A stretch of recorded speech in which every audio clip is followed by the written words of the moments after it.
Hi friends, welcome to our channel. Brahmamudi serial next ఎపిసోడ్లో ఏం జరగబోతోందో ఈ వీడియోలో చూసి తెలుసుకుందాం.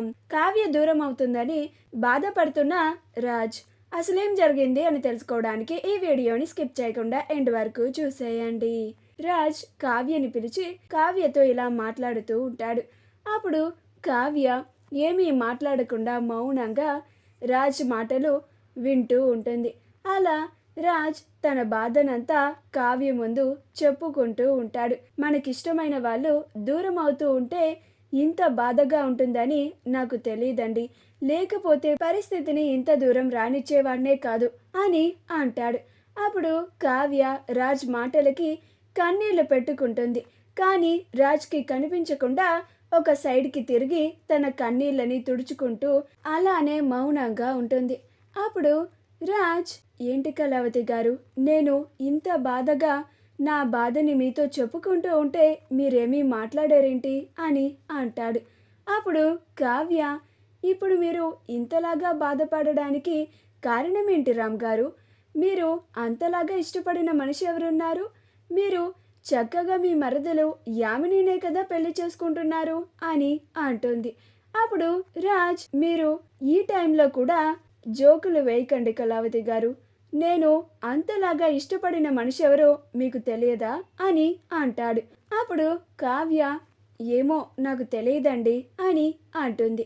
అప్పుడు రాజ్, ఒకసారి నా కళ్ళల్లోకి కళ్ళు పెట్టి చూసి చెప్పండి, నాకు ఇష్టమైన వ్యక్తి ఎవరో మీకు నిజంగానే తెలియదా అని అంటాడు. అప్పుడు కావ్య, నిజంగానే తెలియదని చెప్తున్నాను కదండి అని పక్కకి తిరుగుతూ ఉంటుంది. అప్పుడు రాజ్ కావ్యని తన వైపుకి తిప్పుకొని, నా కళ్ళల్లోకి చూసి చెప్పండి, నాకు నిజంగా ఎవరంటే ఇష్టమో, నా మనసులో నేను ఎవరికి చోటిచ్చానో ఇదంతా నేను ఎవరిని గుర్తు చేసుకుంటూ ఎవరు దూరం అవుతున్నారని బాధపడుతున్నానో మీకు తెలుస్తుంది అని అంటాడు. అప్పుడు కావ్య రాజ్ కళ్ళల్లోకి చూస్తూ ఉంటుంది. అలా రాజ్ కావ్యని ప్రేమగా చూస్తూ ఉంటాడు. అలాగే మరికొద్ది గంటల్లోనే కావ్య తనకి దూరం అయిపోతుంది అని చాలా బాధగా కూడా చూస్తూ ఉంటాడు. ఇదంతా చూసి కావ్య రాజ్ కళ్ళల్లోకి చూడలేక తన కన్నీళ్ళని ఆపుకోలేక, ఏంటి రామ్ గారు ఇది, రేపు ఉదయం మీ పెళ్లి పెట్టుకొని ఇలా నాతో ముచ్చట్లు పెట్టారేంటి అని అంటుంది. అప్పుడు రాజ్, అదేంటి కళావతి గారు అంత మాట అన్నారు, నేను మీతో ముచ్చట్లు పెడుతున్నానా అని అంటాడు. అప్పుడు కావ్య, మరి కాక ఇంకేంటండి అని అంటుంది. అప్పుడు రాజ్, కళావతి గారు ఇటు తిరగండి, ఇలా చూడండి, నా కళ్ళలోకి చూడండి, ఇప్పుడు నేను చెప్పేది వినండి, నేను నా మనస్ఫూర్తిగా ప్రేమించింది యామినినో ఇంకెవరినో కాదండి, మిమ్మల్ని అని అంటాడు. అప్పుడు కావ్య ఆ మాట వినగానే చాలా సంతోషపడుతూ ఉంటుంది. కానీ ఈ మాట తన చెవిన చాలా ఆలస్యంగా పడింది అని అనుకుంటూ ఉంటుంది. అప్పుడు కావ్య కావాలని రాజు ముందు, ఏంటిది రామ్ గారు, రేపు ఉదయం పెళ్లి పెట్టుకొని ఇప్పుడు నేనంటే ఇష్టమని చెప్తున్నారేంటి అని అంటుంది. అప్పుడు రాజ్, చూడండి కళావతి గారు, నాకు మీరంటే ఇష్టమని మీకు కూడా తెలుసని నాకు తెలుసు, నా గుండెల మీద చెయ్యేసి చెప్పండి అని అంటాడు. నేనే కాదు, మీ మనసులో కూడా నేనే ఉన్నానని విషయం కూడా నాకు తెలుసు అని అంటాడు. అప్పుడు కావ్య ఏమీ మాట్లాడలేక మౌనంగా ఉంటుంది. అప్పుడు రాజ్, నేను ఈ మాటలన్నీ ఇప్పుడు మీతో ఎందుకు చెప్తున్నానో తెలుసా? నేను నా మనసులో ఉన్నది మీరే అని మీకు ఎన్నోసార్లు చెప్పడానికి ప్రయత్నించాను. కొన్నిసార్లు నాకు మీరే అవకాశం ఇవ్వలేదు. కొన్నిసార్లు పరిస్థితుల మేరకు నేను మీకు ఆ విషయాన్ని చెప్పలేకపోయాను. కానీ రేపు ఉదయం నేను ఆ యామిని మెడలో తాళి కట్టబోతున్నాను. ఇప్పుడు కూడా ఇక నేను ఈ విషయం మీకు చెప్పలేకపోతే ఇక నా జీవితాంతం ఆ రిగ్రెట్ ఫీల్ అలానే ఉండిపోతుంది. కనీసం నా మనసులో ఉన్న విషయాన్ని మీకు చెప్పలేకపోయానే అని అంటాడు. అప్పుడు కావ్య, ఇప్పుడు చెప్పి మాత్రం ఏం లాభం ఉందిలే రామ్ గారు అని అంటుంది. అప్పుడు రాజ్, అవునండి కళావతి గారు, మీరు చెప్పింది నిజమే, ఇప్పుడు మాత్రం నేను నా మనసులో ఉన్న మాటని మీ ముందు బయట పెట్టి ఏమాత్రం కూడా లాభం లేదు. కానీ నేను కనీసం నా మనసులో ఉన్న మాటని మీకు చెప్పాను కదా, నా మనసులో ఉన్నది మీరే అని మీకు చెప్పాను కదా, అది చాలు అని అంటాడు.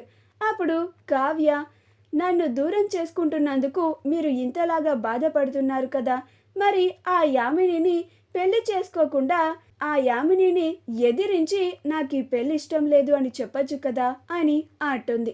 అప్పుడు రాజ్, ఆ యామిని నన్ను ఈ పెళ్లికి ఎలా ఒప్పించిందో మీకు తెలుసు కదా కళావతి గారు. నేను ఈ పెళ్లి చేసుకోను అంటే ఆ యామిని తనని తాను ఏం చేసుకుంటుందో అన్న నా భయం నన్ను ఇప్పటికీ దహించి వేస్తోంది. అందుకనే నేను ఏ ఒక్కరి ముందు కూడా నా బాధని చెప్పకుండా నా బాధని నాలోనే దిగమింగుకొని మౌనంగా ఉంటున్నాను. ఇప్పుడు మీ ముందు చెప్పుకుంటున్నాను అని అంటాడు. అప్పుడు కావ్య ఇంత బాధపడుతూ జీవితాంతం ఆ యామినితో ఎలా కలిసి ఉంటారు రామ్ గారు అని అంటుంది.